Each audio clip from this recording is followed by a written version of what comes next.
Κυρίες και κύριοι, καλησπέρα σας. Απόψε είναι Σάββατο 9 Μαρτίου του 2024. Ξεκινάμε την εκπομπή ως συνέχεια του χθεσινοβραδινού πρώτου θέματος και αναφέρομαι στην άμεση αδύρυτη ανάγκη να αλλάξει το πολιτικό σύστημα στη χώρα.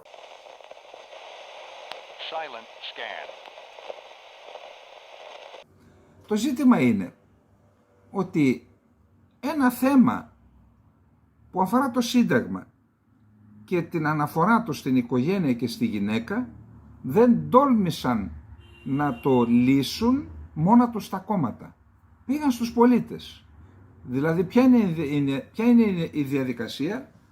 Βγαίνει τα κόμματα, η κυβέρνηση, λένε την άποψή τους στους πολίτες, εξηγούν τους λόγους για τους οποίους κρίνει το κάθε κόμμα, ανάλογα με τη θέση που παίρνει. Αν θα πρέπει να εξυγχρονιστεί το Σύνταγμα ή να παραμείνει ως έχει, αναλόγως τα συζητούν με τον κόσμο, κάνουν συνελεύσεις, πηγαίνουν στα χωριά, στις πόλεις, στις κομμοπόλεις, και όταν έρθει το πλήρωμα το μιλούν οι πολιτιολόγοι, οι κοινωνιολόγοι, και όταν έρθει η Εκκλησία, και όταν έρθει το πλήρωμα του χρόνου, 8 Μαρτίου 2024, πηγαίνουν οι πολίτες και λένε την άποψή τους. Και από εκεί και μετά αυτή η άποψη δεσμεύει και τις ελίτ, τις λεγόμενες ελίτ. Καλά, σήμερα διάβασα ένα συγκλονιστικό άρθρο ενός Αμερικανού που δημοσιεύτηκε σε μια δεξαμηνή σκέψη της Ευρωπαϊκής Ένωσης, ένα συγκλονιστικό άρθρο για τον ρόλο των ελίτ και την απέχθεια και το μίσος που νιώθουν οι λαοί. Ξεκινάει από τις ΗΠΑ και έρχεται μέχρι εδώ. Γιατί? Διότι ακριβώς απαξιώνουν τους πολίτες. Δηλαδή παίρνουν αποφάσεις μόνοι τους και λες και οι πολίτες είναι πρόβατα. Εν προκειμένου, ο νόμος για τα πανεπιστήμια τον έβγαλε μόνος του, δεν ξέρω τι γίνεται με αυτή τη διαβούλευση που δεν την πιστεύω με τον τρόπο που γίνεται, και βλέπουμε όλα τα κόμματα είναι αντίθετα και παρόλα αυτά η κυβέρνηση επιμένει. Να παραβιάσει το Σύνταγμα είναι εμφανές τώρα. Αφήστε οι συνταγματολόγοι αυτά που λένε, είναι, ξέρετε, θέλουν και καμιά θεσούλα. Και αναλόγως εγγράφουν υποθήκες για το μέλλον. Γιατί λοιπόν δεν εξασφαλίζεται συνένεση? Δηλαδή οποιοδήποτε κόμμα, εάν μπουν τα λογικά επιχειρήματα κάτω, γιατί να μην το δεχτεί? Γιατί να μην το δεχτεί? Τι τάξη? Και εν πάση περιπτώσει, δεν μπορούν να τα βρουν? Ας αποφασίσουν οι πολίτες. Γιατί δεν κάνουν ένα δημοψήφισμα? Γιατί έχουν τους πολίτες στην απέξω? Τι είναι οι Έλληνες δηλαδή? Είναι οι ηλίθιοι που δεν μπορούν να αποφασίσουν και αποφασίζουν οι 300 μόνον που είναι πιο έξυπνοι από τους υπόλοιπους? Γιατί αποφεύγουν? Δηλαδή να γίνει κατά το δυνατόν ένα πολιτικό σύστημα. Εγώ πολιτιολόγος ούτε πολιτικός επιστήμονας είμαι. Έχω διαβάσει τα βιβλία του Σταύρου, «Δημοκρατία, το πολίτευμα που περιμέναμε», όπου εκεί έχει μία πρόταση για σύνταγμα. Σε γενικές γραμμές τι περιγράφει, τι προτείνει δηλαδή? Προτείνει να γίνουν μονοεδρικές περιφέρειες. Σε αυτές τις μονοεδρικές περιφέρειες να μπορεί ο κάθε πολίτης που θεωρεί ότι μπορεί και είναι σε θέση να προσφέρει να είναι υποψήφιος, και στη συνέχεια μέσα από διαδικασίες μέσα στην μονοεδρική να αναδεικνύονται οι υποψήφοι, και όταν γίνονται εθνικές εκλογές οι υποψήφοι που αναδείχθηκαν από τους πολίτες της μονοεδρικής, από αυτούς ένας θα γίνεται βουλευτής. Και έτσι θα συγκροτείται το ελληνικό κοινοβούλιο με όσους, αν παραμείνουν 300, οι 300 θα είναι εκλεγμένοι από τους πολίτες, χωρίς να χρειάζεται να μαγειρεύονται οι λίστες με τους υποψηφίους βουλευτές σε ένα γραφείο στην Αθήνα. Αυτό δεν είναι παράλογο. Αυτό είναι επικίνδυνο για τη χώρα. Για τον Εύρο, 2-3 άτομα να κάθονται στην Αθήνα από όλα τα κόμματα. Δεν λέω να κάθονται να πούν ποιος θα είναι υποψήφιος από εκεί πάνω. Αυτή η ιστορία πρέπει να τελειώσει χθες. Στη συνέχεια, αυτοί οι 300, αν είναι 300 που εκλέγονται, θα πρέπει για κάθε σοβαρή ψηφοφορία να επιστρέφουν στην μονοεδρική περιφέρεια, να κάνουν, αν υπάρχουν, για παράδειγμα, αν υπάρχουν 2-3 κομμοπόλεις και μια πόλη στη μονοεδρική περιφέρεια, να πηγαίνουν λοιπόν στις πόλεις αυτές. Ένας θα είναι ο βουλευτής στη μονοεδρική, θα θέτει το θέμα, το σοβαρό θέμα, για παράδειγμα, είτε τα πολύ σοβαρά θέματα θα πάνε για δημοψηφίσματα, θα πω πιο μετά.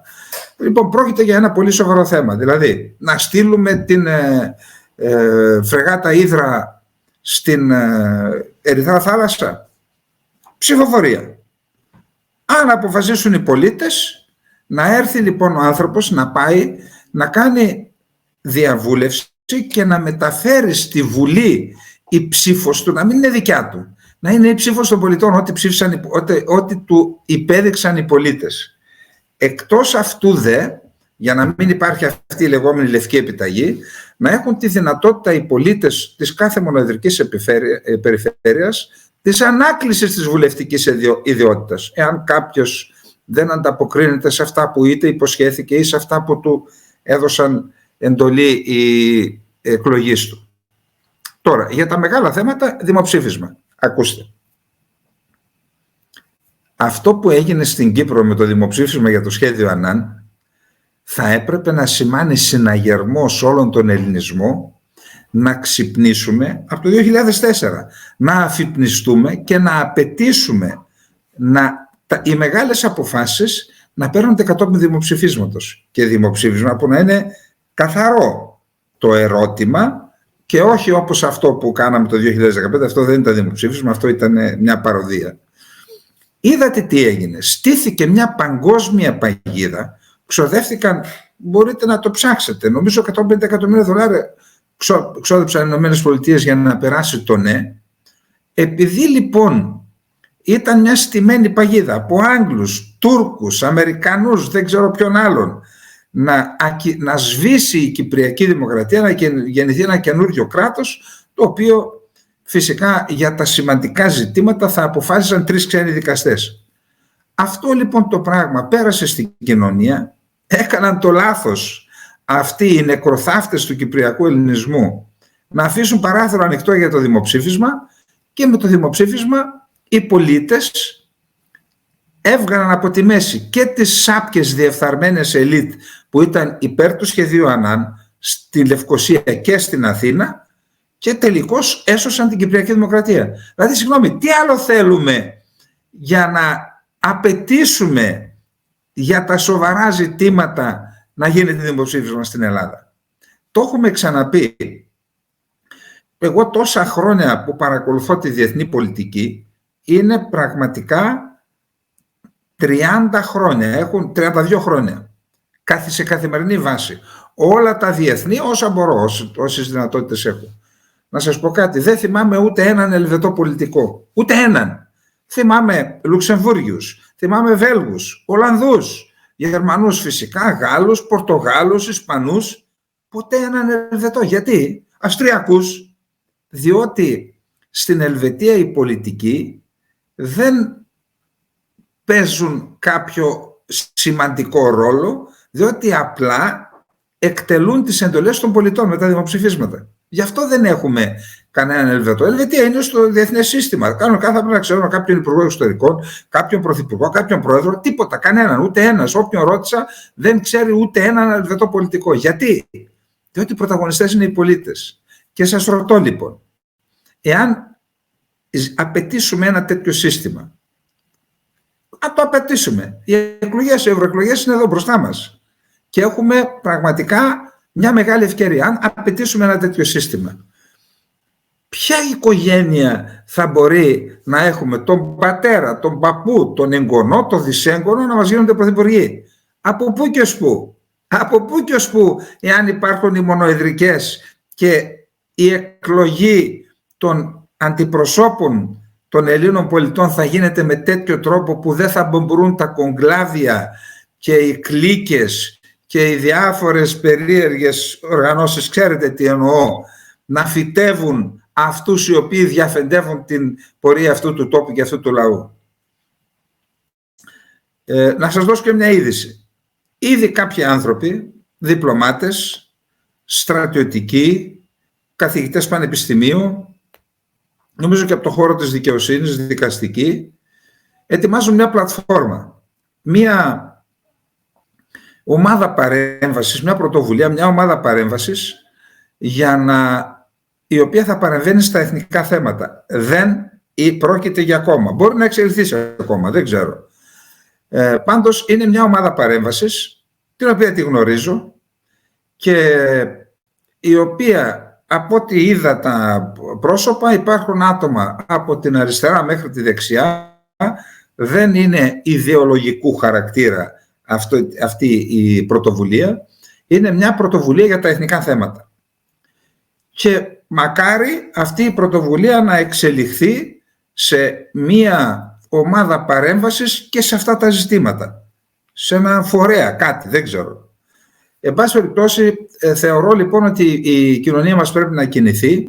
Ναι, δεν μας αξίζει αυτό το πράγμα να βλέπουμε την Ελλάδα για ζητήματα κορυφαία. Όπως για παράδειγμα αυτό που έγινε χθες βράδυ με την ψηφοφορία για τα μη κερδοσκοπικά, ιδιωτικά μη κερδοσκοπικά πανεπιστήμια. Αυτή η ψηφοφορία λοιπόν έπρεπε να είναι ένα ζήτημα δημοψηφίσματος και όχι αυτό που είδαμε, ή αν δεν σήκωνε δημοψήφισμα να πάρει την ψήφο, τη βούληση των πολιτών και να πάει να τη ρίξει μέσα στην κάλπη, στη Βουλή. Και όχι αυτή η ιστορία που βλέπουμε, ένας αρχηγός κόμματος λέει βάζω κομματική πειθαρχία. Και η κυβέρνηση βάζει κομματική πειθαρχία φυσικά και δεν κατάλαβα. Τι θα πει κομματική πειθαρχία? Δηλαδή οι πολίτες που βρίσκονται σε αυτή την ιστορία? Δεν είναι μόνο αυτό. Υπάρχουν μια σειρά από άλλα ζητήματα. Βλέπουμε τώρα. Ακούστε, έχουμε 200 τόσα χρόνια κράτος, έτσι. Εντάξει. Πες ότι δεν φτάσαμε ακόμα στα 200, γιατί κανονικό κράτος, ενώ αναγνωρισμένο, γίναμε στο 1828, 1830, αλλά έχουμε 200 χρόνια κράτος. Είναι δυνατόν ακόμα να μην έχουμε βρει το δρόμο μας για θέματα παιδείας? Όποιος υπουργός παιδείας έρχεται για να μας δείξει ότι είναι κάτι, φέρνει και μια εκπαιδευτική μεταρρύθμιση. Όποιος υπουργός οικονομικών έρχεται, φέρνει μια φορολογική μεταρρύθμιση. Τώρα έρχεται ο Δένδιας, αλλάξει και το στρατό. Δηλαδή, δεν γίνεται αυτή η ιστορία. Αυτή η ιστορία πρέπει να τελειώσει. Δεν είμαστε κανονικό κράτος. Θα γίνουμε κανονικό κράτος μόνο όταν οι πολίτες αποφασίζουν για τη χώρα. Κάποιος έγραψε, καλά λέει, τι μας λες ρε Καλεντερίδη, να αποφασίζουν, λέει, οι πολίτες για τα ζητήματα εξωτερικής πολιτικής? Και ποιος θα ψηφίζει?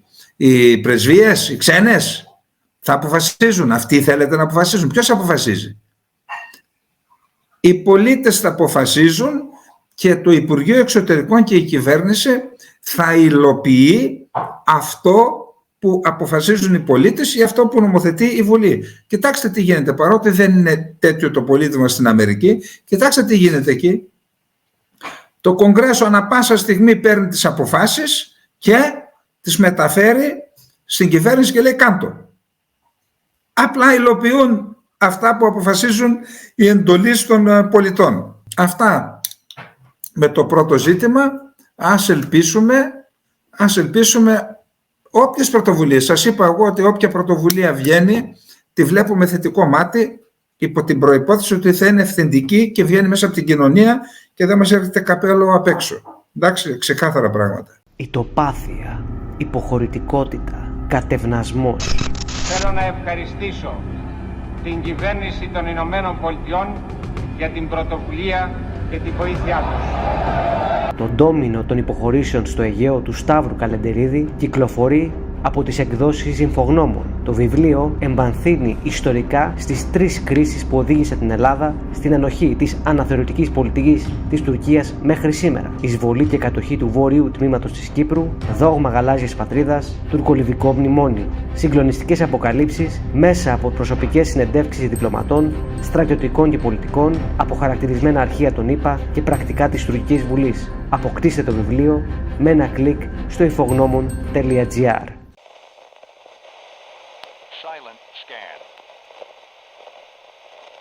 επισκέφθηκε ο Ζελένσκι την Κωνσταντινούπολη, την Τουρκία. Δεν είδα τώρα στην Κωνσταντινούπολη, πήγε στην Άγκυρα, δεν πρόλαβα να δω γιατί είμαι εκτός Αθήνας. Και εκεί είδα τα εξής. Πρώτον, νομίζω ότι επισκέφθηκε ναυπηγεία που γίνονται 2 πολεμικά πλοία της Ουκρανίας. Δηλαδή η Ελλάδα έχει αδειάσει τις αποθήκες της και έχει αποδυναμώσει την εθνική άμυνα, έστελε πυρομαχικά και τι άλλο στην Ουκρανία. Να μας δώσουν $1 δισεκατομμύριο τώρα πυρομαχικά δεν μπορείς να βρεις πουθενά στον κόσμο. Είδατε τι έλεγε ο άλλος. Θέλει 3, 4, 5 και 6 χρόνια να υλοποιηθούν παραγγελίες. Έστω και αν πληρώσεις της μετρητής. Στην Τουρκία δεν τους στείλαν απολύτως τίποτα. Ό,τι τους στείλαν το πληρώθηκαν οι Τούρκοι προκαταβολικά για τα Μπαϊρακτάρ. Και πηγαίνει, παραγγέλνει πολεμικά πλοία εκεί, να τα πληρώσει. Πάλι θα οικονομήσει η Τουρκία. Και όχι μόνο αυτό. Ο Ερντογάν, πρόεδρος μιας μουσουλμανικής χώρας και μάλιστα φανατικός, παρεμβαίνει μεταξύ 2 ορθόδοξα κρατών που σκοτώνονται και που πολεμούν μεταξύ τους, ως διαμεσολαβητής. Και δείτε σας παρακαλώ τις εικόνες και τα βίντεο, ψάξτε στο Twitter, έχει αρκετά, πώς υποδέχεται ο Ερντογάν ως αυτοκράτορας τον Ζελένσκι και με τι δέος του μιλάει ο Ζελένσκι. Και κοιτάξτε τις εικόνες του Έλληνα Πρωθυπουργού, πώς, με ποιο τρόπο, γιατί και για ποιο λόγο πήγε στην Οδυσσό. Ποιος έχει την αίσθηση του κράτους? Να σας πω κάτι, λυπάμαι που το λέω, αλλά δεν μπορούμε να το κρύψουμε κιόλας. Αυτά όλα θα εκλείψουν. Αυτά όλα πρέπει να εκλείψουν από την πατρίδα μας.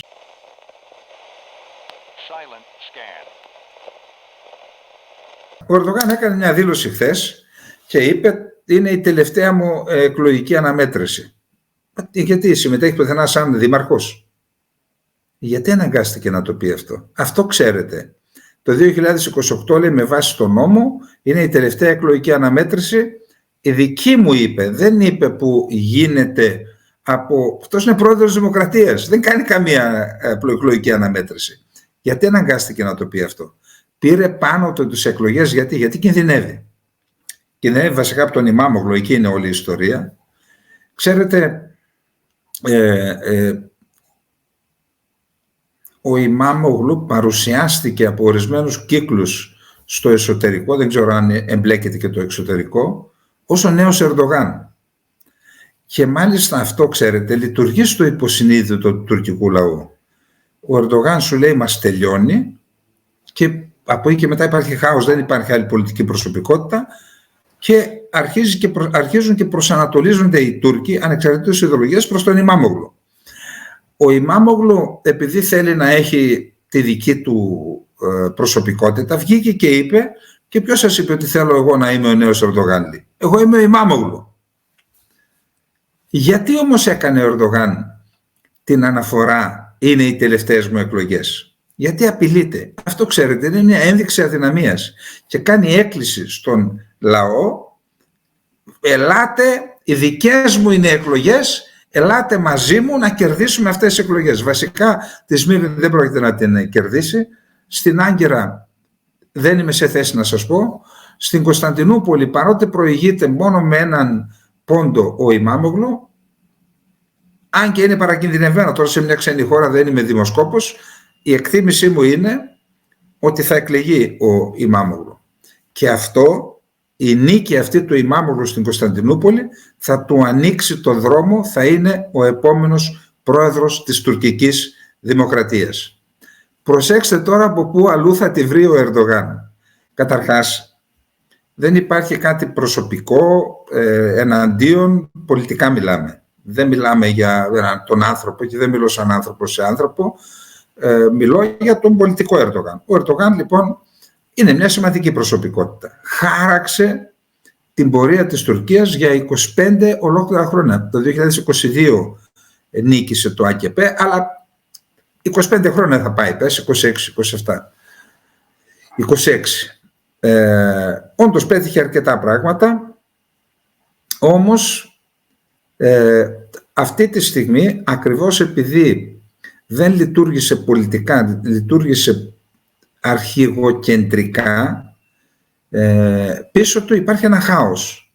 Και ακριβώς σε αυτήν τη στιγμή, ενώ στο ΑΚΠ υπάρχει ένα χάος, και αν πάει να το δώσει σε κάποιο συγγενή του, είτε στον Μπαϊρακτάρ, τον γαμπρό του, είτε στο γιο του, δεν. Και ακριβώς σε αυτή τη στιγμή, προσέξτε, ακούστε τι γίνεται. Κάθομαι και παρακολουθώ, σας είπα, το είπα και το ανέφερε και προχθές, παρακολουθώ μερικές φορές είτε τα μικρά βίντεο στο YouTube, είτε από το Facebook μπαίνω σε κάποια που μου βγάζουν εκεί πέρα και βλέπω τον Ερμπακάν να μιλάει. Ξέρετε, ο Ερντογάν, μόλις το Ρεφάχ Παρτισί, το Ρεπουμπλικανικό κόμμα, μόλις διαλύθηκε, το απαγόρευσε το τουρκικό κράτος, ή και αμαλιστές τότε οι στρατηγοί, δημιουργήθηκε το Φαζιλέτ Παρτισί. Μόλις είδαν ότι δεν τραβάει και αυτό, έφυγαν οι νεοτεριστές. Βασικά ήταν 4 άτομα. Ερντογάν, Ταΐπ Ερντογάν, Αμπτουλάχ Γκιούλ, Αμπτουλατίφ Σενέρ και ο Μπουλέν Ταρίντς. Αυτοί οι 4 ήταν οι βασικοί και ο Νουμάν Κουρτουλμούς, αλλά οι βασικοί νεοτεριστές, νέα άτομα τότε ήταν αυτοί. Έφυγαν λοιπόν και από το Φαζιλέτ, απαγόρευση είχε ο Ερντογάν να ασχοληθεί με την πολιτική και ίδρυσαν το κόμμα της Δικαιοσύνης και Ανάπτυξης, το οποίο πήρε και τις εκλογές. Τότε λοιπόν φέρθηκαν, ο Ερντογάν ήταν παιδί του Ερμπακάν. Χωρίς τον Ερμπακάν, τι είχε πει ο Κατσιφάρας, δεν θα μας ήξερε ούτε ο θυρωρός της πολυκατοικίας μας. Έτσι είναι, αλήθεια είναι. Χωρίς τον Ερμπακάν όλοι αυτοί, όλους αυτούς δεν θα τους ήξερε ούτε ο θυρωρός της πολυκατοικίας. Ο Ερμπακάν λοιπόν θεώρησε ότι αυτή η φυγή τους ότι είναι μια προδοσία. Και στο Μιλιγκιορούς, στην εθνική άποψη, η οργάνωση η οποία οργανωτικά πάνω στην κοινωνία ήταν αυτή πάνω στην οποία στηρίχτηκαν οι ιδρύσεις των κομμάτων, είτε το Ρεφάχ, είτε το Φαζιλέτ, είτε πιο μετά το ΑΚΠ, το Κόμμα Δικαιοσύνης και Ανάπτυξης. Όμως οι σκληροί ιδεολόγοι ήταν και παραμένουν στο Μιλιγκιορούς, στην εθνική άποψη. Ο Ερμπακάν λοιπόν λέει, τότε να πω τη λέξη ευτυχώς, δεν μας κόφτει, αλλά ευτυχώς για αυτούς που έβαλαν σε εφαρμογή αυτό το εγχείρημα που θα σας εξηγήσω. Έκανε ορισμένα βίντεο. Καταρχάς να σας πω το εξής, με όρους αντικειμενικούς. Ο Ερμπακάν ως ρήτορας και ως διάνοια 100 και ο Ερντογάν 10. Μπορεί ο Ερντογάν να νικάει τον Ερμπακάν στο μπαλκόνι, αλλά ως ρήτορας, ως πολιτικό λόγο και ως διάνοια, ο Ερμπακάν 100 και ο Ερντογάν 10, να μην πω και πιο κάτω. Τώρα λοιπόν κάποιο κέντρο, εγώ δεν πιστεύω ότι αυτό είναι τυχαίο και δεν πιστεύω ότι το έκανε ο γιος του Ερμπακάν, ο οποίος νομίζω ότι έχει γερμανικό διαβατήριο, κρατήστε το αυτό, που έκανε το Γέννητε Ρεφάχ Παρτισί, δηλαδή εκ νέου κόμμα της ευημερίας είναι το Γέννητε Ρεφάχ Παρτισί.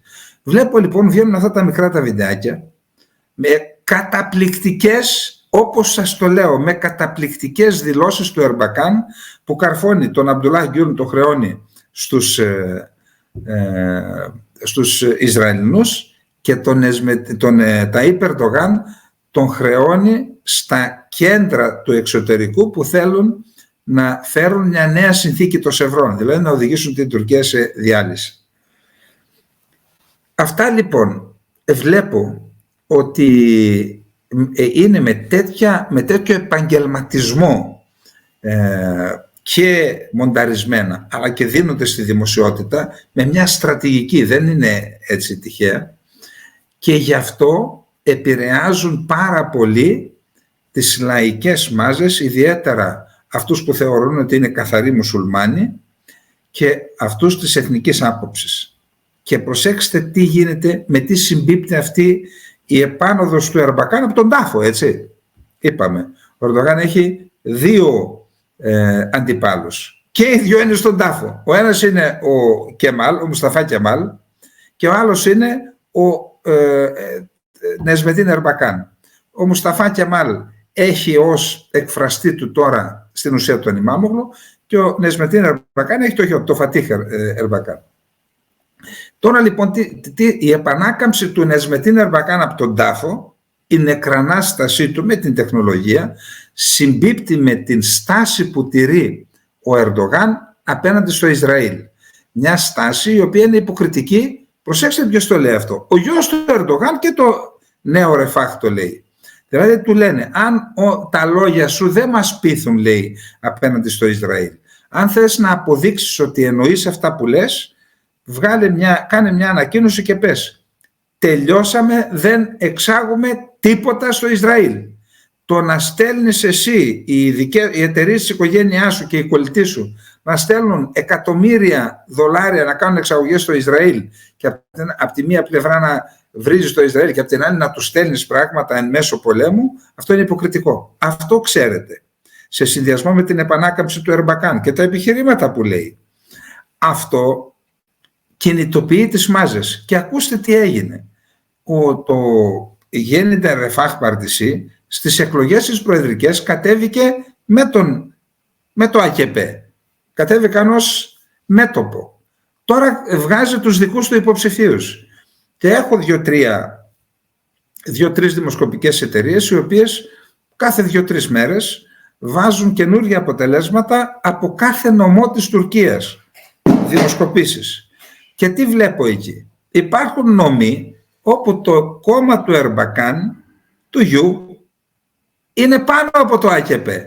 Και αυτό υποχρέωσε τον Ερντογάν να κάνει δήλωση και να δείξει την ενόχλησή του με το κόμμα το νέο Ρεφάχ και να ζητήσει να αποσύρει τους υποψηφίους του. Τι σημαίνει αυτό? Καλά, αποδείχθηκε ο Ερντογάν και φυσικό το τρόπο αλλά και πολιτικό το τρόπο εφτάψυχος. Διότι καρκίνο έκανε 2 εγχειρήσεις με καρκίνο του εντέρου, αλλά τον βλέπετε, εντάξει δεν είναι τετράγωνος, αλλά είναι όρθιος και πολιτικά η μοναδική ήττα που υπέστη ήταν οι προηγούμενες δημοτικές εκλογές στην Κωνσταντινούπολη, στην Άγκυρα, στη Σμύρνη, στα Άδανα. Φαίνεται λοιπόν τώρα ότι ακόμα δεν ξέρουμε τι γίνεται, αλλά εάν ιτηθεί στην Κωνσταντινούπολη από τον Ιμάμογλου και αν υποστεί μερικές ήττες, είναι σίγουρο ότι έχει πολύ μεγάλη αιμορραγία ψήφων από το Γέννητε Ρεφάχ, με δεδομένο ότι είναι και η τελευταία το εκλογική αναμέτρηση και το 2028 είναι κοντά, ότι θα πάμε σε μια αναδιαμόρφωση του πολιτικού χάρτη στην Τουρκία. Έχει τεράστιο ενδιαφέρον. Εδώ θα είμαστε να παρακολουθούμε, να τα δούμε. Τις επόμενες μέρες, αν έχω χρόνο, θα μαζέψω τις πληροφορίες από ποιους νομούς έρχεται δυνατά το Ρεφάχ, για όσους ενδιαφέρονται να έχουν και αυτά τα στοιχεία στην ανάλυση τους.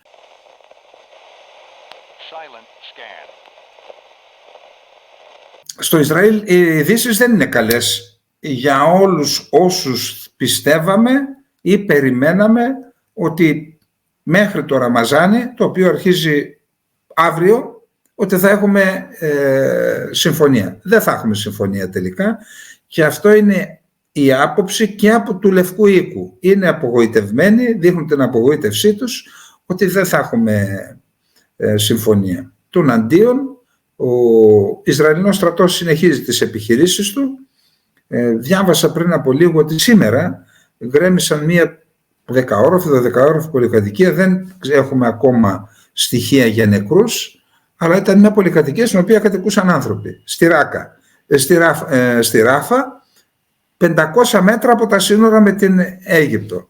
Φαίνεται λοιπόν ότι εάν δεν γίνει τις επόμενες μέρες κάτι και αν δεν έχουμε υπογραφεί κάποιες συμφωνίες, τότε έρχεται και η στιγμή της επιχείρησης στη Ράφα. Δεν ξέρουμε αν θα γίνει εν μέσω Ραμαζανιού ή μετά το Ραμαζάνι. Πάντως όλα αυτά που συμβαίνουν, οι βομβαρδισμοί μια μέρα πριν το Ραμαζάνι, δείχνουν ότι δεν θα σταματήσουν οι Ισραηλινές αρχές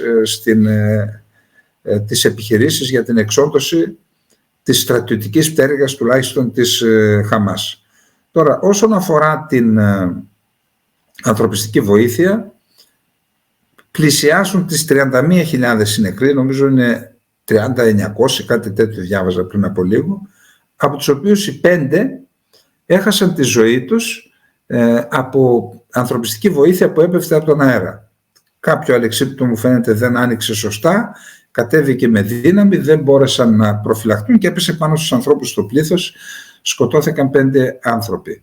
Υπό αυτή την έννοια, η παρουσία της Φόντερ Λάιεν στην Κύπρο, διαβάσαμε χθες την επιστολή του άρθρου του κυρίου Μάριου Ευρεβιάδη, η παρουσία της Φόντερ Λάιεν στην Κύπρο, στη Λάρνακα, και η πιθανότητα σήμερα ή αύριο να φύγει το πρώτο φορτίο για τη Γάζα, δεν ξέρω με ποιο τρόπο θα το ξεφορτώσουν, αυτό δείχνει πόσο μεγάλη σημασία έχει πλέον αντί του αέρος να έχουμε από θαλάσσης μεταφορά ανθρωπιστικής βοήθειας, γιατί όπως λένε όλοι οι φορείς πλέον, δεν έχει σημασία τώρα αν είναι κάποιοι υπέρ ή κατά των Παλαιστινίων ή υπέρ ή κατά το Ισραήλ, δεν υπάρχει διεθνής φορέας που να μην χτυπάει το καμπανάκι του κινδύνου για τον λοιμό που επικρατεί και χάνουν τη ζωή τους άνθρωποι από την πείνα εν έτη 2024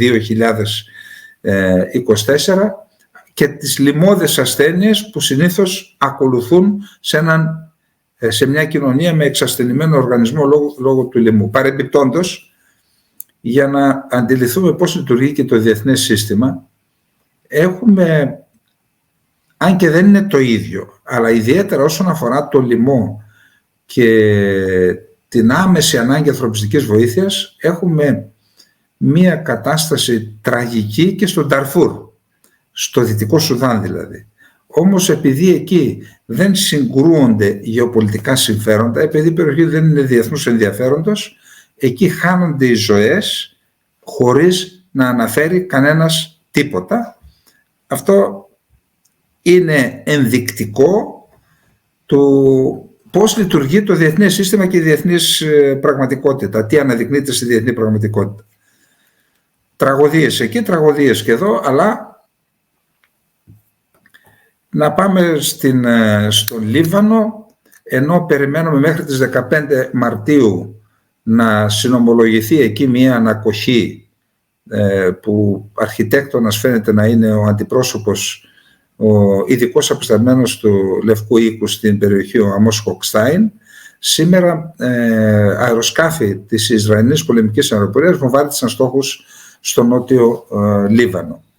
Όσον αφορά το μέτωπο της Ερυθράς θάλασσας και του κόλπου του Άντεν, εκεί αμερικανικά αεροσκάφη βομβάρδισαν, κατέστρεψαν 15 μη επανδρομένα αεροσκάφη των Χούθη και η γαλλική φρεγάτα, για πρώτη φορά η Ευρωπαϊκή Ένωση δηλαδή που εκπροσωπείται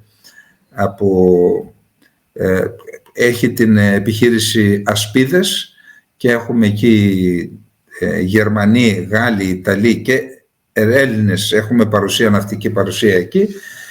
Για πρώτη φορά κατέρριψε η Ιταλική φρεγάτα ένα μη επανδρωμένο αεροσκάφος και τώρα είδαμε την Γαλλική φρεγάτα κατέρριψε 4 μη επανδρομένα αεροσκάφη των Χούθη στον κόλπο του Άντεν.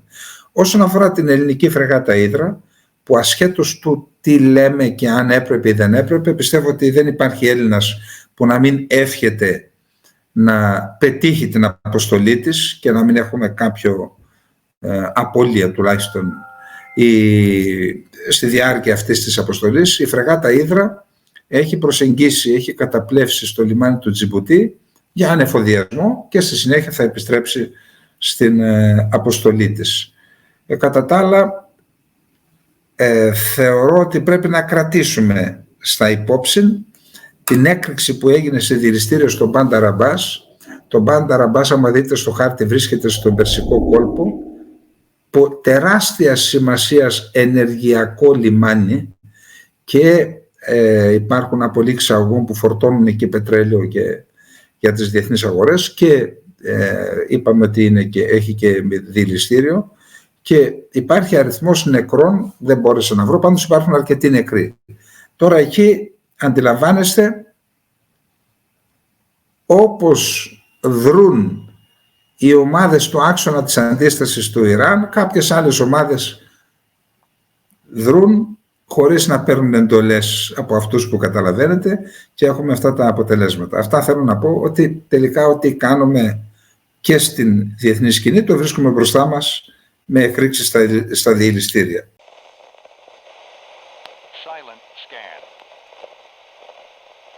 Ίσως ο τρόπος που τα εκφωνούμε μερικές φορές και που εκφράζουμε την άποψή μας να δείχνει ότι έχουμε συμπάθεια προς τον ένα και προς τον άλλον. Σας λέω λοιπόν, καμία ειδική συμπάθεια ούτε στον Τραμπ ούτε στον Biden. Είναι, η προσέγγιση μας είναι 50-50. Δεν έχουμε κανένα λόγο εμείς να εμπλακούμε, τουλάχιστον ο Μιλών, η εκπομπή, να εμπλακεί σε αυτά που γίνονται στις ΗΠΑ. Ίσα-ίσα σας είπα ότι ο Biden, όχι ως πολιτικός, ως άνθρωπος, είναι ένας άνθρωπος καλός, θεοσεβούμενος, και ξέρω και το πνευματικό του. Και ξέρω ότι πολλές φορές τον παίρνει και θα μου πείτε, άνθρωπος θεοσεβούμενος στις ΗΠΑ με τόσους πολέμους και τόσους νεκρούς. Σας είπα η ανθρώπινη πλευρά, γιατί δεν κυβερνά πάντα ο πρόεδρος. Όσον αφορά τον Τραμπ, δεν τον θεωρούσα πολιτικό. Τώρα δεν ξέρω αν γίνει πολιτικός αυτή τη φορά, αν κυβερνήσει. Πάντως, την πρώτη φορά ως πρόεδρος της Δημοκρατίας των ΗΠΑ δεν λειτουργούσε ως πολιτικός. Λειτουργούσε ως επιχειρηματίας ή τέλος πάντων ως αυτό που είναι, και όχι ως πολιτικός. Δεν είχε πολιτική προπαίδεια. Τι θέλω να πω? Δεν έχουμε καμία ειδική συμπάθεια ούτε στον ένα ούτε στον άλλον πολιτικά. Οι Αμερικανοί πολίτες θα αποφασίσουν. Όμως, για να έχω άποψη, μιλάω με κάποιους φίλους με Αμερικανούς. Και σας το ξαναλέω, έχω δει ανθρώπους με παράδοση εδώ αριστερή και τώρα είναι με τον Τραμπ. Τώρα, κάποιοι φίλοι λένε ότι ο Τραμπ, να πω αυτό που διάβασα χθες που διαβάσαμε από μία δεξαμενή σκέψης. Αυτή η ιστορία με τις ελίτ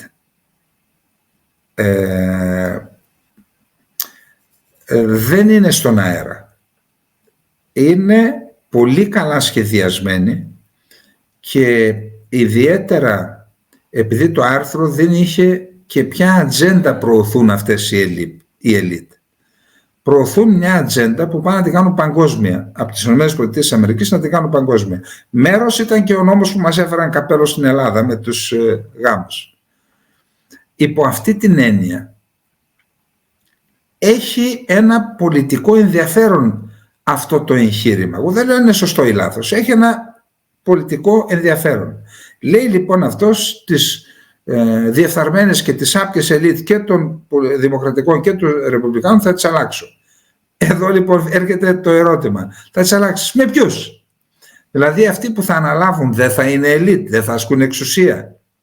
Θέλω να πω, εκεί υπάρχει όντως ένα κενό, και κανείς δεν μπορεί να φανταστεί να αλλάζει όλη η γραφειοκρατία των ΗΠΑ, που την ονομάζει ο τύπος χθες ελίτ, και ο Τραμπ, και να έρχεται από ανθρώπους που ποιοι θα είναι αυτοί, πώς θα διοικήσουν την μεγαλύτερη χώρα του κόσμου. Εκεί λοιπόν υπάρχει ένα κενό, το αναγνωρίζω. Όμως αυτό το χαρτί που διαβάσαμε χθες έχει μια επαναστατικότητα, μια επανάσταση. Όταν τα βάζεις με τις ελίτ και το συγκρίνει και με αυτά που γίνονται και στην Ευρώπη. Και στην Ευρώπη υπάρχουν τέτοιες τάσεις που λένε ότι για το μεταναστευτικό και για τους ΛΟΑΤΚΙ και όλα αυτά, ότι υπάρχουν κέντρα που δεν έχουν σχέση με την κοινωνία και με τους πολίτες, τα οποία προωθούν τέτοιες ατζέντες. Αυτό λοιπόν βρίσκει αντίσταση στην κοινωνία. Χωρίς να σημαίνει ότι αυτοί που αντιστέκονται και αυτοί που ψαρεύουν στα θολά νερά αυτής της αμφισβήτησης, ότι έχουν πρόταση για την επόμενη μέρα. Μπορεί να μην έχει πρόταση και ο Τραμπ, δεν ξέρω τι να σας πω. Δεν τα ξέρω τα αμερικάνικα. Αλλά θα ήθελα να το ξαναπώ ότι δεν εμπλεκόμαστε. Τώρα, ο Έλλον Μάσκ έκανε μια δήλωση σήμερα και είπε ότι προετοιμάζουν δημοκρατική νοθεία για να αποτρέψουν την εκλογή του Τραμπ. Και είπε ένας από τους 5 πλουσιότερους ανθρώπους στον κόσμο, έτσι. Αυτό λοιπόν ρίχνει νερό στο μήλο των αμφισβητιών και των ανθρώπων του Τραμπ, και δεν είναι μόνο, έχω και στην Ελλάδα μερικούς ανθρώπους, οι οποίοι, τι να σας πω δηλαδή, μιλάω με τέτοιο φανατισμό, υποστηρίζουν όλα αυτά, που δεν έχεις τη δυνατότητα να κάνεις διάλογο μαζί τους. Τα θεωρούν θέσφατα. Η δήλωση του Μάσκ ρίχνει νερό στο μήλο αυτών των αμφισβητιών. Και να πούμε ότι ο Όρμπαν έφυγε από την Ουγγαρία να πάει να βρει τον Τραμπ, να τον συγχαρεί για την νίκη της Σούπερ Τρίτης, γιατί έχει αρκετές ομοιότητες η πολιτική που ασκεί ο Όρμπαν με την πολιτική που ευαγγελίζεται και σχεδιάζει να ασκήσει ο Τραμπ.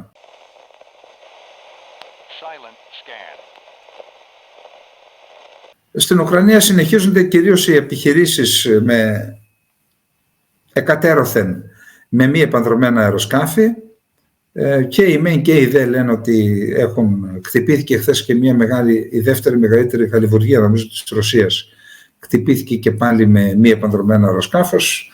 Δηλώνει ο τοπικός περιφερειάρχης ο Ρώσος ότι δεν υπήρχαν νεκροί και συνεχίζει την εργασία της η χαλιβουργία. Πάντως φαίνεται ότι η Ουκρανία έχει ένα σχέδιο να γονατίσει τη Ρωσία οικονομικά με τέτοια χτυπήματα, είτε σε οικονομικούς στόχους ή να εξοντώσει και τον στόλο του Ευξήνου Πόντου. Όπως είδαμε προχθές, 2 μέρες πριν πάει ο Έλληνας Πρωθυπουργός στην Οδυσσό, βύθισαν ένα περιπολικό, το οποίο μάλιστα ίσως ήταν και αυτό έβλεπα τους τελευταίους μήνες να περιπολεί και στον θαλάσσιο διάδρομο του Ευξήνου Πόντου, το βύθισαν εκεί κοντά στη θάλασσα. Άρα συνεχίζονται οι επιχειρήσεις κυρίως στον αέρα ή με μη επανδρομένα αεροσκάφη ή και σκάφη. Υπάρχουν επιχειρήσεις και στο έδαφος. Οι Ρώσοι χτυπούν στην περιοχή Σούμι, που βρίσκεται βόρεια, και φέρεται ο ρωσικός στρατός να πολιορκεί την πόλη Τσάσιβιάρ. Η πόλη Τσάσιβιάρ βρίσκεται δυτικά του Μπαχμούτ, και εάν καταλάβει και αυτή την πόλη, μετά φαίνεται στο έδαφος, τουλάχιστον από ό,τι μπόρεσα να δω, ότι δεν μπορεί να επεκτείνει με μεγαλύτερη ευκολία, δεδομένου ο πόλεμος μέσα σε κατοικημένους τόπους είναι δύσκολος, θα μπορεί να επεκτείνει τα εδάφη που κατέχει στην περιοχή με μεγαλύτερη ευκολία να προελάσει. Επίσης είχαμε, για να δούμε, είχαμε την καταστροφή, διατείνονται οι Ρώσοι, συστήματος Patriot με πύραυλο Ισκαντέρ. Ο πύραυλος Ισκαντέρ είναι βαλιστικός πύραυλος που μπορεί να μεταφέρει και πυρηνικές κεφαλές. Επίσης είδα τώρα μια φωτογραφία, να σας πω την αλήθεια, δεν ξέρω αν είναι προπαγάνδα, σας το λέω, ένα TAF-72 στις 6 Μαρτίου, την ημέρα των γενεθλίων δηλαδή, κατέστρεψε με την πρώτη βολή, έγινε μια αρματομαχία δυτικά της Αυντίιβκα, εκεί στην πόλη αυτή που κατέλαβαν πρόσφατα οι Ρώσοι. Έγινε μια αρματομαχία μεταξύ ενός TAF-72 ρωσικού φυσικά και ενός Abrams Mi-1 αμερικανικού. Και λέει ότι με το πρώτο βλήμα πήρε φωτιά, καταστράφηκε το αμερικανικό άρμα. Εδώ λοιπόν υπάρχει ένα ζήτημα, επειδή οι Αμερικανοί έλεγαν δεν θέλουμε να τα στείλουμε, να μην πάρουν οι Ρώσοι τεχνολογία αν κάποιο μείνει στο έδαφος ή κάποιο καταστραφεί, ό,τι μείνει τέλος πάντων. Εδώ βλέπουμε ότι πρέπει να είναι αυτό το 4ο ή το 5ο άρμα που χάνουν οι Αμερικανοί στην περιοχή. Έχει ιδιαίτερο ενδιαφέρον, πιστεύω, αν, επαναλαμβάνω, είναι αλήθεια, που είδα και σχετικές φωτογραφίες. Έξεργος ημέρα και ο Στάθιον εντάμαν με τον εγγονόνατα εδέβαν στο καφενείον τη χωρή. Ο Χάμπον ο καβετσής αμάν έτρεξε να καλωσορίζατς. «Ω, καλώς το Στάθιον το Ιωσμάν με το παλικάρ τεγκόνιτ. Ντο θα μπίνετε να φέρω σας?» «Καλώς έβρασας, Χάμπο, γιατί με μπίσον έναν γκαϊδέν χωρίς εκέρ, για το έχω ζάχαρον». «Επεκεί», εκλώστην και ρωτά τον εγγονόνατ. «Πουλόπομ, εσύ ντο θα πίντς». Έμεν πίσω έναν φρέντο καπουτσίνο. Σύρω να πάνε και κανέλαν κι άλλο έμνοστο ναείνετε. Εκλώστεν ο Στάθιον και πειράστεν γόνατ. Όλαν, για μίσετεν και σοχωρίων έσουν φρέντων καπουτσίνων. Α τότε ο Χάμπον ο Καδετσής ετσάιξεν ο λίγο χολιασμένος. Ναι πρε, πως και έχουμε φρέντο. Και φρέντο έχουμε και καπουτσίνο πα έχουμε. Και ίμπιος θέλα δε βάζ και να νίονταν ντομάτιατ και ναείνετε άνθρωπος. Ποντιακή γνώμη πα έχουμε.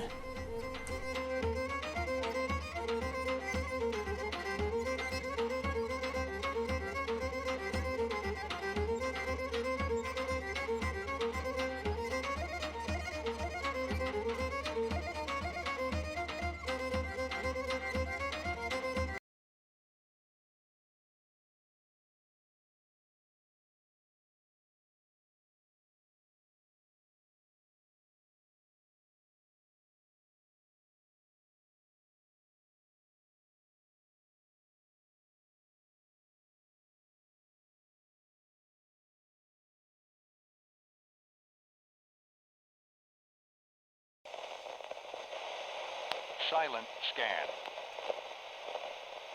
Να κλείσουμε την απόψινή μας εκπομπή με μια αναφορά που θέλω να κάνω στην περιοχή του Ιράκ και της Συρίας.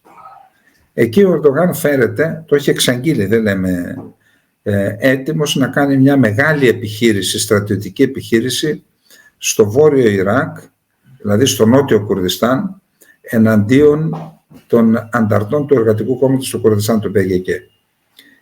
Για να το λέει αυτό ή για να φτάσει στο σημείο να το λέει αυτό, προηγήθηκαν οι επισκέψεις του Υπουργού Εξωτερικών, του Διοικητού του Σμιτ και του Αρχηγού και του Υπουργού Άμυνας και στη Βαγδάτη, διότι προϋπόθεση είναι να δώσει την άδειά της και η κυβέρνηση της Βαγδάτης για μια μεγάλης κλίμακας επιχείρηση, αλλά και στην Ερμπίλ έχουν γίνει αυτές οι επαφές και κατά πάσα πιθανότητα πήραν το πράσινο φως μόλις λιώσουν τα χιόνια και βελτιωθεί ο καιρός, την άνοιξη δηλαδή, να κάνουν αυτή την επιχείρηση.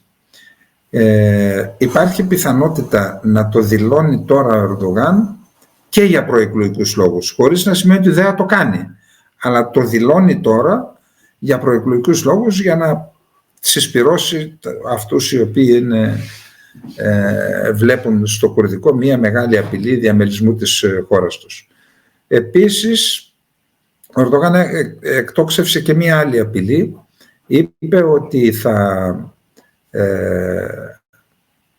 θα δημιουργήσουμε αυτόν τον διάδρομο, τη ζώνη ασφαλείας μήκους 700 χιλιόμετρων και εύρος 30 με 40 χιλιόμετρων κατά μήκος των νοτίων συνόρων, δηλαδή μέσα στο έδαφος της Συρίας.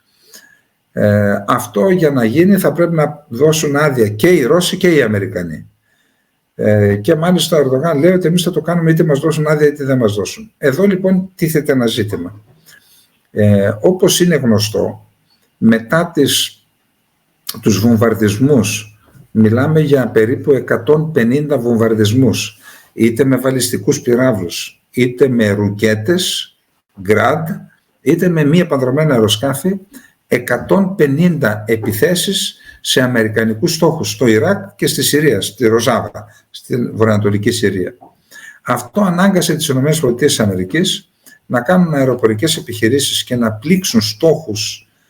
Αυτές οι επιθέσεις έγιναν από τις δυνάμεις του άξονα της αντίστασης, όπως ονομάζει η Τεχεράνη, τους ενόπλους που δρούν και στο Ιράκ και στη Συρία, που αποτελούν στην ουσία μέρος των ειδικών δυνάμεων των φρουρών της Επανάστασης.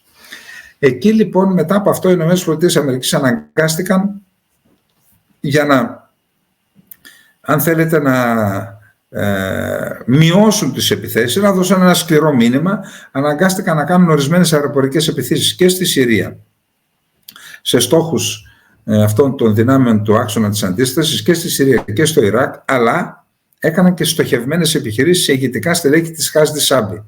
Η Χάσδη Σάμπη είναι η κεντρική διοίκηση κάτω από την οποία δρούν περίπου 200.000 ένοπλοι στο Ιράκ, το άξονα της αντίστασης, από τους οποίους πάνω από 100.000 είναι εντεταγμένοι ως πολιτοφύλακες στο Υπουργείο Εσωτερικών του Ιράκ.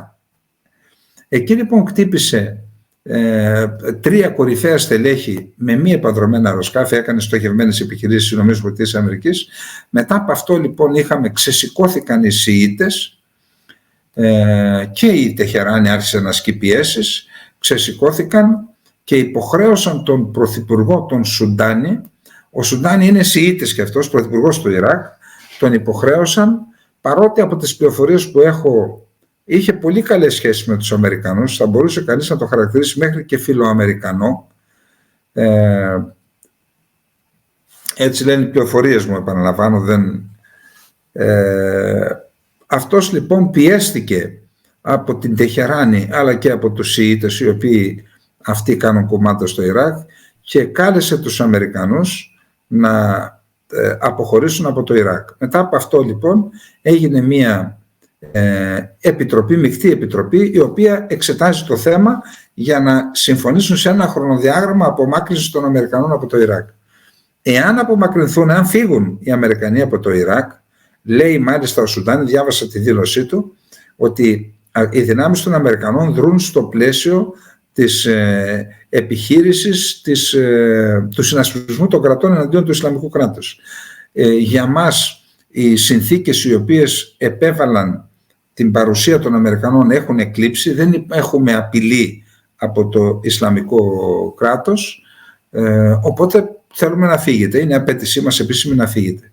Αν λοιπόν φύγουν οι Αμερικανοί, καταρχάς θα αφήσουν το πεδίο ανοιχτό, θα είναι ένα τεράστιο δώρο στο Ιράν και μια γεωπολιτικής σημασίας ήττα των Ηνωμένων Πολιτειών της Αμερικής, θα σας πω γιατί. Όμως υπάρχει και ένα άλλο θέμα το οποίο αφορά και την περιοχή μας, εννοώ την Κύπρο και την Ελλάδα. Υπάρχει το θέμα της παρουσίας των Αμερικανών στη Συρία. Εκεί και η Δαμασκός ζητάει να φύγουν, αλλά επειδή η Δαμασκός δεν ασκεί κυριαρχία σε αυτό το κομμάτι που βρίσκεται ανατολικά του ρου του Εφράτη ποταμού, δεν μπορούν να ασκήσουν και ιδιαίτερη πίεση.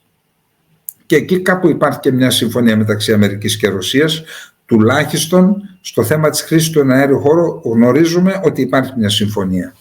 Δηλαδή όταν πετούν τα αεροσκάφη τα αμερικανικά, ενημερώνουν τους Ρώσους και για να μην έχουμε όταν πετούν στον αέριο χώρο της Συρίας για να χτυπήσουν στόχους του Ισλαμικού κράτους. Όμως το πρόβλημα είναι το εξής, ότι η παρουσία των Αμερικανών είναι 900 άνδρες οι δηλωμένοι, τώρα δεν ξέρω αν υπάρχουν από κάποιο ιδιωτικό στρατό Αμερικανοί, που πιθανόν να υπάρχουν. Πάντως οι 900 που μένουν εκεί και έχουν και Bradley και πυροβολικό 155 χιλιοστών, έχουν οπλικά συστήματα και αυτοί δρούν από κοινού με τις δημοκρατικές δυνάμεις της Συρίας, τη ραχοκοκαλιά των οποίων αποτελούν οι Κούρδοι και τις οποίες δημοκρατικές δυνάμεις της Συρίας η Τουρκία θεωρεί ότι είναι προέκταση του ΠΚΚ και ότι είναι τρομοκρατική οργάνωση. Όμως αυτοί υπάρχουν εκεί γιατί μπορούν οι ΗΠΑ να τους υποστηρίζουν σε προσωπικό, πυρομαχικά, οπλικά συστήματα, μέσα και ακόμα και τρόφιμα, μέσω της βάσης που έχουν στο αεροδρόμιο της Αρμπίλ, που αν τους υποχρεώσουν οι Βαγδάτοι να φύγουν και από την Ερμπίλ, τότε θα καταστεί αδύνατη η παρουσία των Αμερικανών στην Συρία. Από πού θα τους εφοδιάζουν? Υπάρχει μια πιθανότητα, ίσως μια λύση από την Ιορδανία, πάντως θα έχουν, διαβάζω, τεράστιο πρόβλημα. Και αν αναγκαστούν να φύγουν και από τη Συρία οι Αμερικανοί, κάτι που αποτελεί, ο Ερντογάν δεν ξέρω αν κάνει στην πραγματικότητα να μάζει την προσευχή του, αλλά μέρος της προσευχής είναι να καεί η Αμερική, να μην υπάρχει, να σβήσει, ιδιαίτερα όμως να φύγουν οι Αμερικανοί από την Συρία. Είναι βαθιά αντιαμερικανοί οι Τούρκοι, το ξέρουμε, Το ξέρουν και οι Αμερικανοί, αλλά κάνουν ότι δεν το ξέρουν. Έτσι. Το 90% των Αμερικανών είναι αντιαμερικανοί βαθιά. Αν φύγουν λοιπόν οι Αμερικανοί από εκεί, τότε απομακρύνεται το ενδεχόμενο της δημιουργίας ενός δεύτερου αυτόνομου κουρδικού κράτους στην περιοχή, συνταγματικά κατοχυρωμένο. Διότι ο κύριος στόχος των Κούρδων της Συρίας είναι να δοθεί αυτονομία στη Ροζάβα, συνταγματικά κατοχυρωμένη, όπως έγινε με το Σύνταγμα του Ιράκ. Αυτό λοιπόν, χωρίς την παρουσία των Αμερικανών, είναι ως ενδεχόμενο, δεν απομακρύνεται αλλά αποδυναμώνεται, να πούμε γιατί με την απουσία των Αμερικανών θα ανοίξει την πόρτα στην εισβολή της Τουρκίας, κάτι που δεν το θέλει ούτε ο ίδιος ο Άσαντ, η Δαμασκός. Δεν θέλει να βλέπει τη χώρα του να την καταλαμβάνει η Τουρκία και δεν θα βγει ποτέ από εκεί, για να είμαστε σίγουροι γι' αυτό. Θα επικαλείται πάντα απειλές και θα μείνει εκεί και στο τέλος θα τα προσαρτήσει όλα αυτά τα εδάφη. Αυτή λοιπόν η κατάσταση αφορά και την περιοχή, αφορά και την Κύπρο και την Ελλάδα, γιατί η δημιουργία ενός δεύτερου αυτόνομου κουρδικού κράτους θα δημιουργήσει μια δυναμική την οποία δεν θα μπορέσει να διαχειριστεί καμία κυβέρνηση στην Τουρκία για την ίδρυση ενός τρίτου αυτόνομου κουρδικού κράτους στο έδαφος της Τουρκίας. Και αυτό γιατί? Επειδή η Τουρκία κατηγορεί τον Άσαντ ότι είναι αυταρχικός. Το είπε ο Γάιδαρος τον πετεινό κεφάλα, εδώ ισχύει και εδώ. Εάν όμως ο αυταρχικός Άσαντ, αυτός που έχει τα βάψει τα χέρια του με αίμα, τον έβρισε και αυτόν όπως έβρισε και τον Σίση. Εάν λοιπόν αυτός δεχθεί να εκδημοκρατήσει τη χώρα του και να αναγνωρίσει τέτοια δικαιώματα στους Κούρδους, τότε θα υπάρχει το ανακόλουθο. Η Τουρκία που περνάει τον εαυτό της για δημοκρατία να μην δίνει δικαιώματα που έδωσε μια χώρα που η ίδια η Τουρκία κατηγορούσε, καταλαβαίνετε. Αυτή λοιπόν είναι η κατάσταση και αν θέλετε και ένα άλλο ζήτημα τεράστιας γεωπολιτικής σημασίας, υπάρχει ένα σχέδιο της Τεχεράνης να δημιουργήσει τον λεγόμενο Σιητικό διάδρομο. Τι είναι ο Σιητικός διάδρομος? Είναι ένας οδικός άξονας που ξεκινάει από την Τεχεράνη, φτάνει στην Βαγδάτη, από τη Βαγδάτη φτάνει στη Δαμασκό και από τη Δαμασκό στη Βηρητό και στη Μεσόγειο θάλασσα. Και μια φορά το επιχείρησε και το πέτυχε το Ιράν. Ξεκίνησε μια φάλαγγα στρατιωτική από την Τεχεράνη και έφτασε στη Δαμασκό, δεν έφτασε στη Βηρητό. Στη Βηρητό θα φτάσει μέσω της Χεσβολάχ, έτσι που παίζει ρόλο Αυτό λοιπόν δεν έχει μόνο γεωπολιτική σημασία, έχει και κοσμοϊστορική σημασία. Γιατί για πρώτη φορά οι Ιρανοί θα ξαναποκτήσουν δια του τρόπου που σας προανέφερα έξοδο στη Μεσόγειο για πρώτη φορά μετά